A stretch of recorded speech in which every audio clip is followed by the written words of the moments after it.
Thomas Francis Bayard Sr. was Delaware's 26th senator. He served from March 4, 1869, until his resignation on March 6, 1885. Bayard was born in Wilmington, Delaware. His father was James Bayard Jr., his grandfather was James Bayard Sr., and his great-grandfather was Richard Bassett. After college, he briefly worked as a banker in Philadelphia, but considering his aforementioned senatorial ancestors, it was no surprise when he decided to become a lawyer instead. He studied law with his father and passed the bar in 1851. Conveniently, that was the same year that James Bayard was elected to the Senate, so Thomas Bayard just took over his dad's law practice. In 1853, Bayard became U.S. Attorney for the Delaware District. A year later, he moved to Philadelphia to open his own law practice. After his law partner died, Bayard moved back to Wilmington and started immersing himself in the world of politics. He did this by basically shadowing his father everywhere he went, so it won't surprise you to learn that he absorbed all the same Democratic, pro-South, anti-Reconstruction beliefs. In 1869, Thomas Bayard was elected to succeed his father in the United States Senate, the first and only time a son immediately followed a father in Delaware Senate history.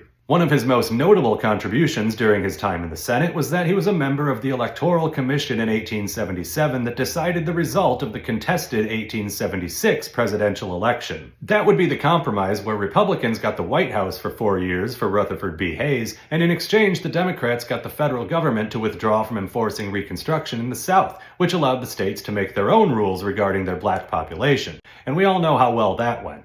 But it was totally worth it, setting civil rights back 100 years in exchange for 4 years of this neighbor from Home Alone looking ass in the White House.